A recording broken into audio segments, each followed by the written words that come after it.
हलचल TV news.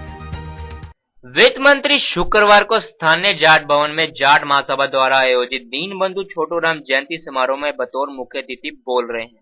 वित्त मंत्री ने कहा कि दीनबंधु छोटूराम ने किसानों को उनकी वास्तविकता से अवगत करवाया। वे किसानों, मजदूरों, कामगारों आदि शोषित वर्गों के हितों की आवाज उठाने वाले प्रमुख राजनेता और जनसेवक थे।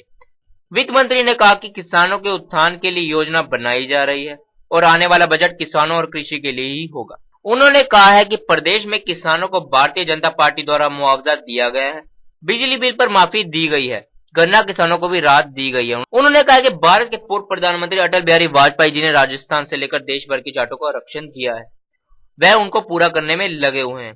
पिछले दिनों जाट नेताओं की मुख्यमंत्री से बातचीत और मुख्यमंत्री ने कहा है कि हम इस चीज का हल निकालेंगे। आज पूरे देश भर में बसंत पंचमी का त्योहार मनाया जा रहा है। ये बसंत पंचमी का त्योहार ये किसान और कमेरा वर्ग की कई महीनों की मेहनत के बाद उसकी लहलहाती फसल को देख करके जो किसान के मन में आनंद और उल्लास का भाव पैदा होता है, उसको मनाने के लिए एक प्रकार से इसको बसंत ऋतु की शुरुआत का त्योहार भी माना जाता है। और उसी दिन पूरे हिंदुस्तान ही नहीं, विश्व के किसान और कमेरे वर्ग को उत्थान करने वाले रहबर आजम दीनबंधु सर छोटूराम का जन्म दिवस भी बड़े हर्ष उल्लास के साथ देश भर में मनाया जा रहा है। उसी कड़ी में आज करनाल में जाट धर्मशाला में सर्व समाज ने मिलकर के दीनबंधु सर छोटूराम को याद किया, उनके जीवन के ऊपर चर्चा करते हुए उनसे प्रेरणा लेकर के नए संकल्प करने का आह्वान यहाँ पर हुआ।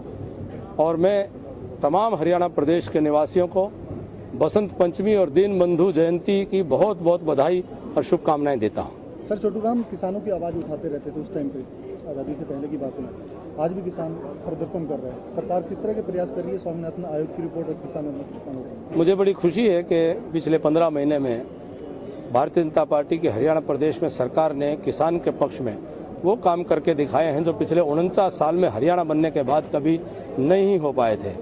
प्राकृतिक आपदा और प्रकृति की मार के बावजूद किसानों को जिस प्रकार से हमने उनका साथ देते हुए एक ऐतिहासिक मुआवजा जो न भूतो न भविष्यति तो मैं नहीं कहना चाहूंगा, लेकिन कभी भूतकाल में इतना बड़ा मुआवजा किसान को प्रति एकड़ की दर से नहीं दिया गया, इतनी बड़ी राशि नहीं दी गई, इतनी तेजी से मुआवजा नहीं दिया गया। न केवल मुआवजा उसको दिया गया बल्कि उसके जो ऋण था उसके ऊपर ब्याज की माफी दी गई, बिजली के बिलों की माफी भी दी गई उस दौरान में।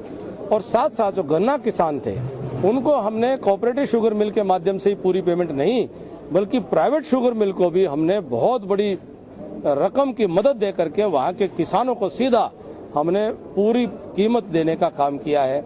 इसके अलावा लगातार हम किसान के उत्थान के लिए नई योजनाओं को लेकर के आ रहे हैं और सिंचाई की नई योजना हम बना रहे हैं। और भारत सरकार में भी आने वाले बजट में हमको पूरी उम्मीद है कि इस बार श्रीमान अरुण जेटली जी का हमने उनसे अपील की है कि पूरा जोर वह किसान और कृषि अर्थव्यवस्था को सुधारने के लिए होगा। ऐसा हम अपेक्षा करते हैं क्योंकि हम जानते हैं, हम मानते हैं कि जब तक कृषि अर्थव्यवस्था मजबूत नहीं होगी, भारत की अर्थव्यवस्था की नींव कृषि के अंदर है। भारत की अर्थव्यवस्था और उन्नति करने के लिए बहुत जरूरी है कि कृषि अर्थव्यवस्था मजबूत हो। बीजेपी के जाट नेता सभी जाट आरक्षण के पक्षधर हैं, चाहे धनखड़ जी, चाहे आप हैं, चाहे चौधरी वीरेंद्र सिंह, राजकुमार सैनी आपके सांसद हैं। वो ये कह रहे हैं कि जो उनकी अंदर से आवाज आ रही है वो जाटों के लिए आ रही है। हालांकि उन्होंने शपथ लेते वक्त समान सबका विकास करने की बात की। देखिए, बीजेपी में कोई जाट नेता या कोई सैनी नेता नहीं हुआ करता। भारतीय जनता पार्टी में केवल कार्यकर्ता के नाते हम लोग काम करते हैं और भारतीय संस्कृति के आधार पर भारत की शासन व्यवस्था चले, इस बात का संकल्प लेकर के सर्व समाज के हित में काम करने का हमारा ध्येय रहता है। तो ऐसे में मैं आपकी इस बात को स्वीकार नहीं करता कि भारतीय जनता पार्टी के जाट नेता की कुछ सोच है, कुछ और नेता की अलग सोच है। भारतीय जनता पार्टी का सैद्धांतिक मत है और हमने इतिहास में श्रद्धेय अटल बिहारी वाजपेयी जी ने राजस्थान से लेकर के देश भर में जो जाट समाज को न्यायोचित उसको आरक्षण की व्यवस्था थी उसको देने का काम किया। न केवल दिया, वो इस कदर दिया कि वो मुकम्मल रहा। आज तक उसको अदालत ने चुनौती नहीं दी है, आज तक अदालत ने खारिज नहीं किया।